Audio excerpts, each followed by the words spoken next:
The night the serpent chose a king. One man's greed nearly erased an entire kingdom. Few believe the tale, yet the elders still swear it is true. The night an ancient royal serpent rose from the earth and swallowed a king whole.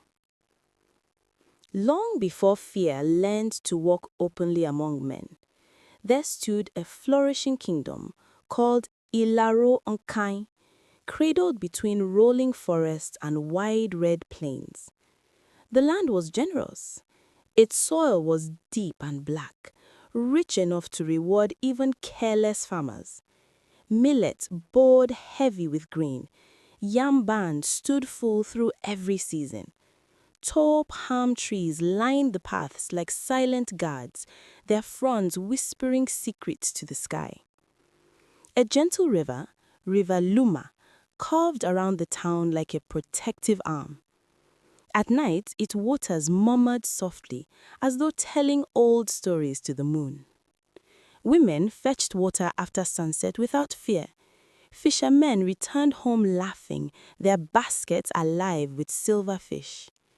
Children raced barefoot across the warm earth, their joy ringing like bells. No child slept hungry. No widow cried alone. When disputes arose, they were settled beneath the ancient Oroko tree, where truth was heavier than pride, and no one, not even royalty, stood above the law. Over Ilaro Onkai ruled King Morayon, a man known more for wisdom than for noise. He spoke calmly, listened deeply, and judged fairly. His decisions carried such weight that even those found guilty bowed their heads in acceptance. Under his reign, peace was not enforced by fear, but nurtured by trust. King Morayo had two sons. The first was Damilai, gentle in spirit and steady in heart. He greeted elders with humility and helped the poor without announcing it. He treated farmers and nobles the same, and the people loved him for his quiet fairness. Everyone knew that when the king joined his ancestors, Damilare would inherit the throne. The second son was Kolani, sharp-minded and physically strong, but forever restless. He measured himself against others and always found himself wanting more. Being second gnawed at him like a hidden wound.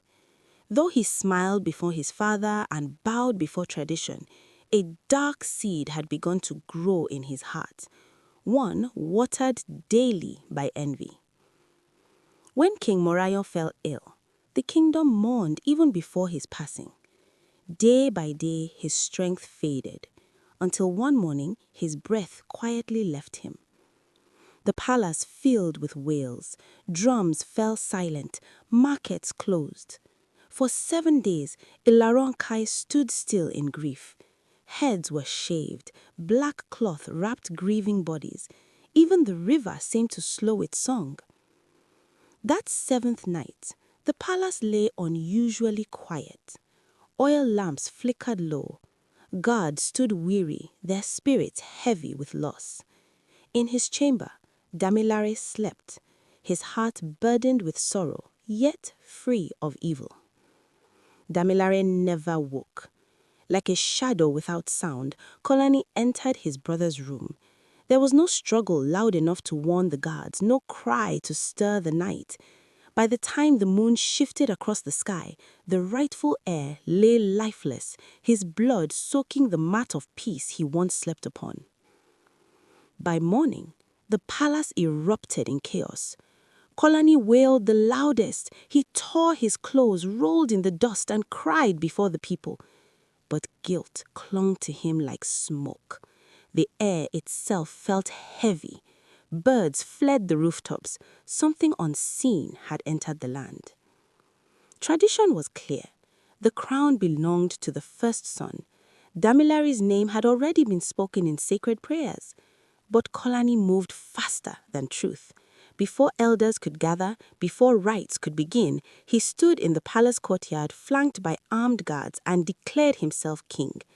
Spears blocked the gates, swords flashed in the sun. Elders who protested were beaten, young men who questioned him vanished. Fear replaced justice, and the palace, once a home of wisdom, became a house of terror. To deepen his cruelty, Kolani seized his brother's widow and forced her into marriage. Though dressed in royal cloth, her spirit was broken. Her laughter faded into silence, and the people watched helplessly, swallowing their tears. Kolani ruled with iron hands and a heart of stone. He seized farmlands, destroyed crops, and imposed crushing taxes. Those who couldn't pay lost their homes. Guards dragged women from their beds at night. Innocent blood darkened the soil, and the earth grew weary of drinking it.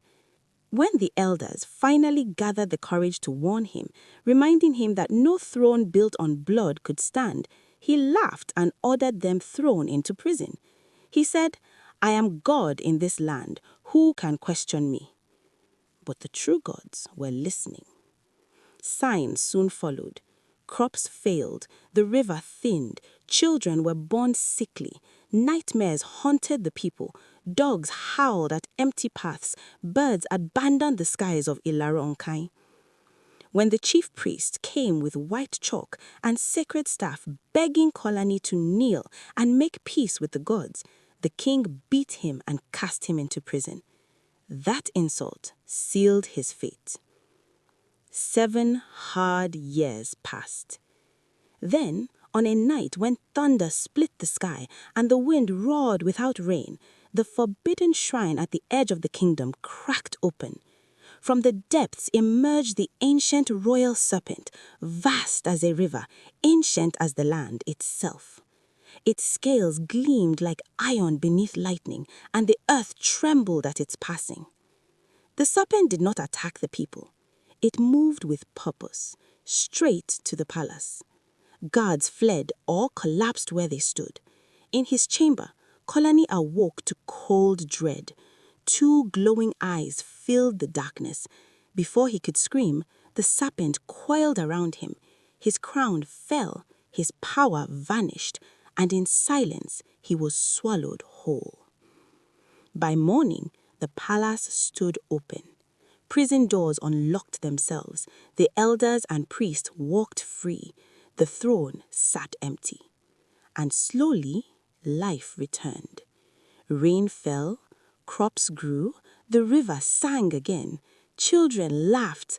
Under the Oroko tree, elders reminded the people, evil may rise quickly, but justice never forgets. To this day, by firelight and moonglow, the story is told. Never mock the gods.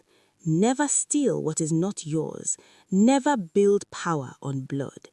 For one night, long ago, the serpent chose a king.